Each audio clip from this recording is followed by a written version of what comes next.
Hi, good morning, everybody. I hope everyone's having a lovely day. So I'm going to go through the hard key to stop phishing. So this is actually based on an attack that we at Cloudflare experienced in July of last year, and how we used our own services that we dog food and create ourselves to help prevent this attack and how to secure ourselves against an attack like this. I've been at Cloudflare for 2 years, and I'm one of the product specialists here. And yeah, here we go. So, phishing attacks. Increasingly common, 91% of breaches come from a phishing attack. This is something that we're seeing time and time again as a massive issue within cybersecurity. So, there are a couple different channels. Email is still the most common channel that we see for phishing attacks. The strong majority of attacks are coming through a phishing email. Everyone has received them. They vary in complexity, but they're very common for these kind of breaches. But we're seeing more and more that they're tending towards things like SMS, voicemail phishing.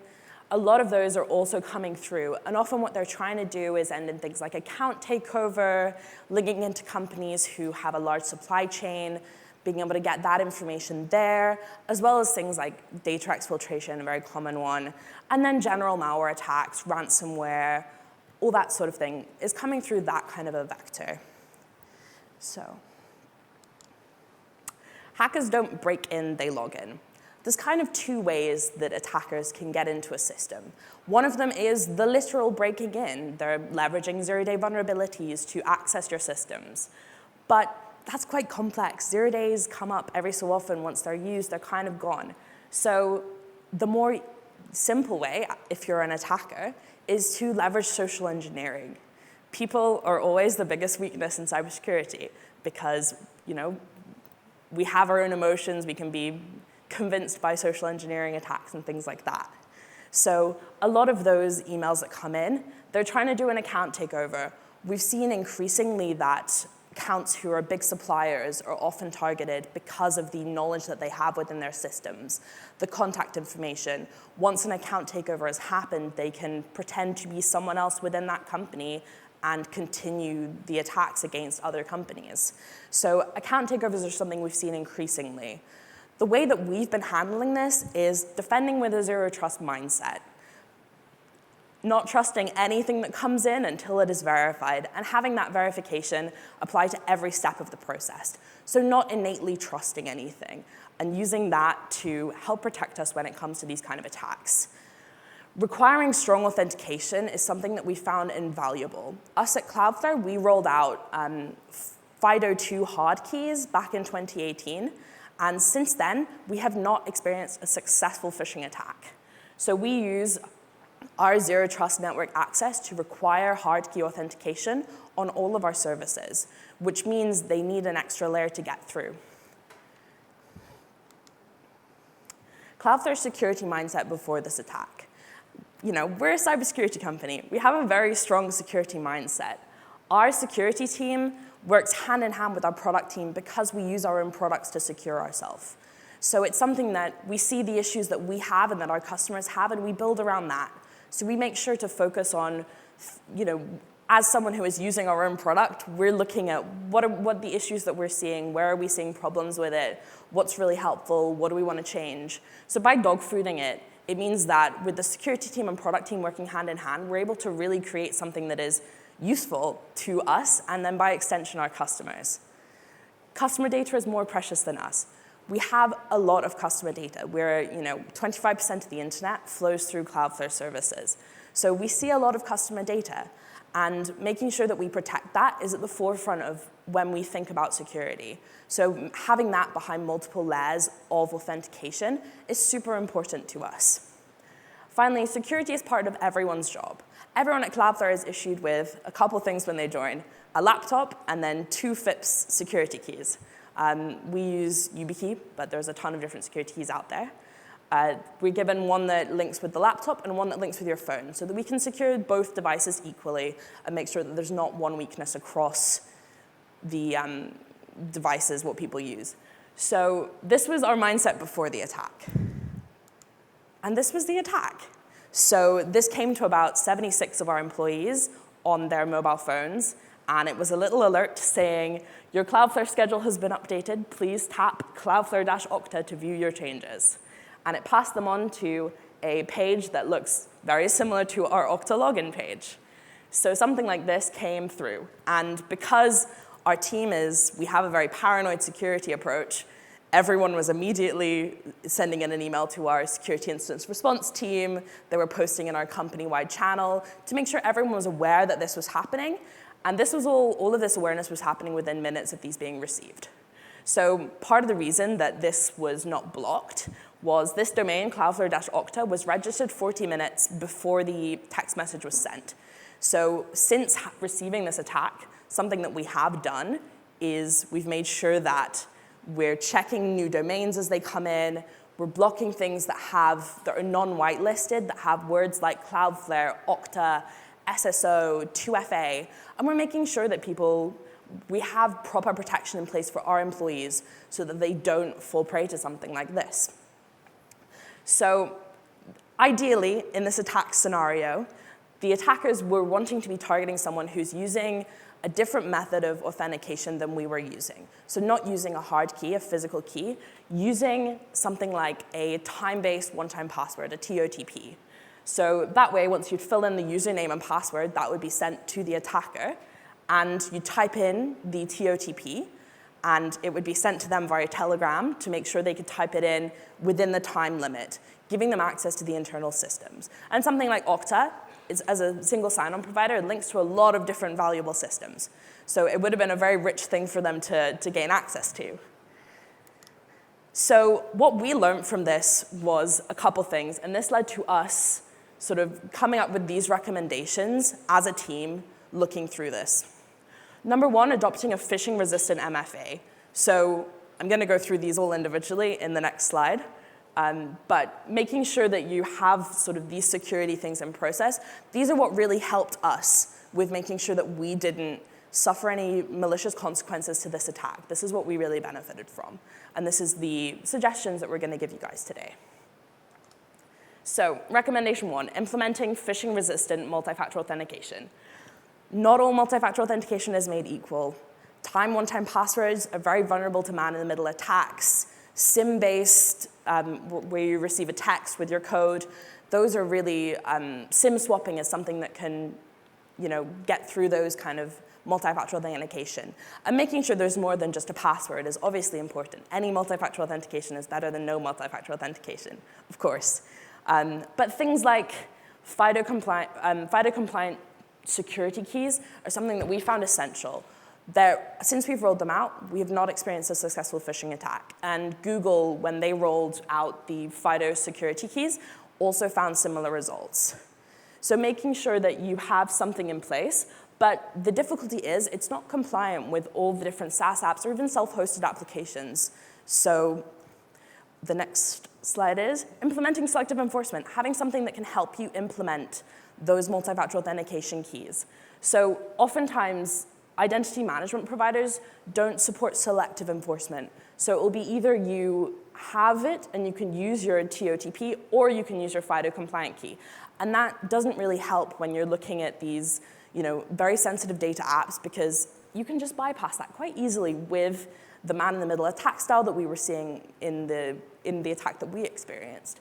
So having it so you can say, if someone is accessing an application with sensitive data, they have to be using their security key, otherwise they cannot access it. So having visibility on that, we found incredibly helpful, as well as having logs on this. So during the attack, one of the things that we did is we used Cloudflare's secure web gateway and the logging capabilities there to look for any of our users who had been trying to access the website cloudflare-okta.com, the fake Okta, and looking for people who are trying to access that and people who are receiving the error that they did not have their security key.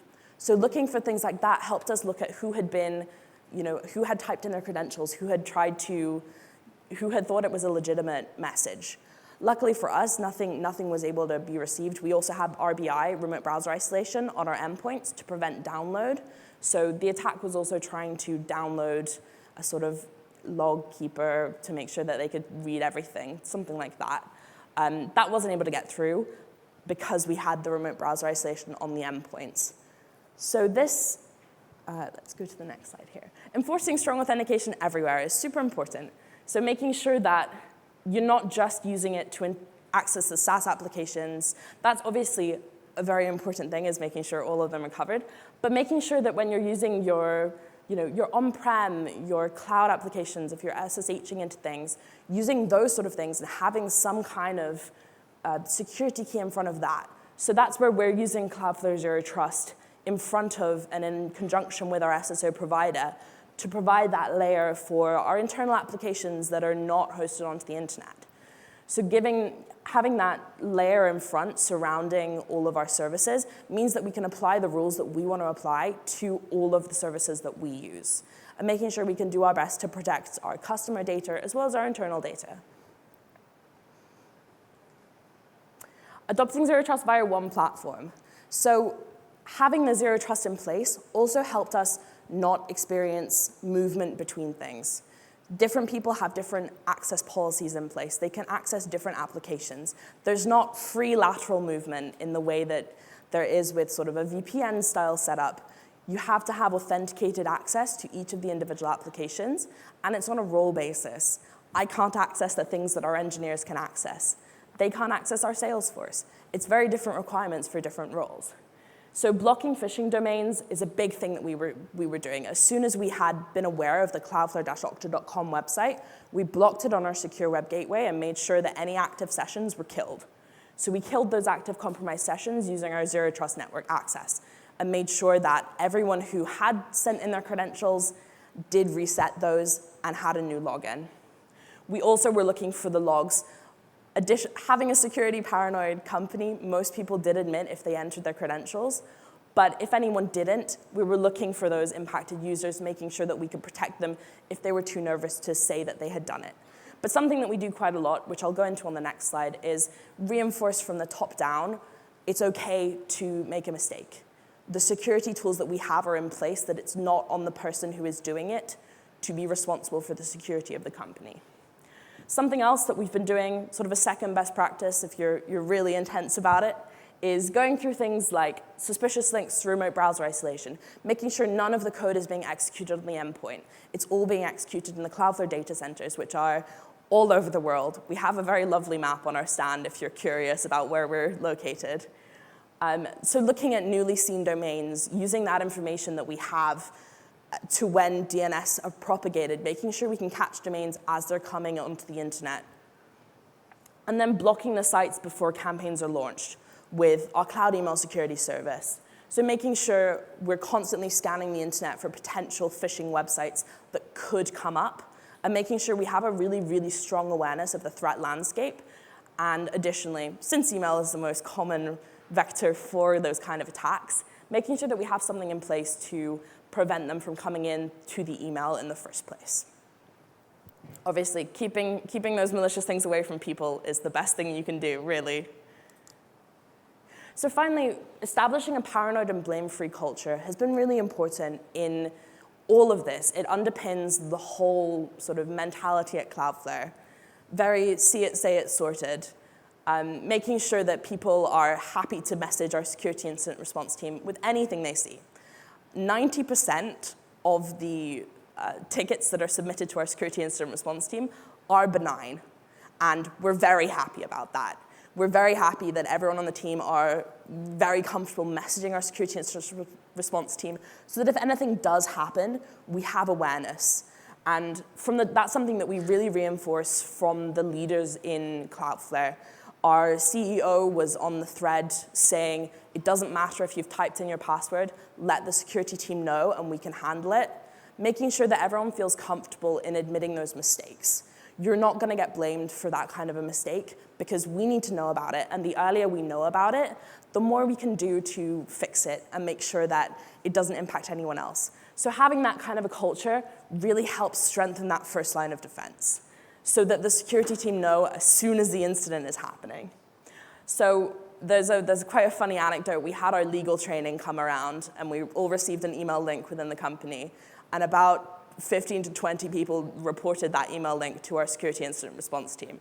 Even though it was a benign link, we were very pleased to see that people were interacting, making sure that what they were clicking on was legitimate. So that's something, having this kind of a culture really helps prevent on the front line.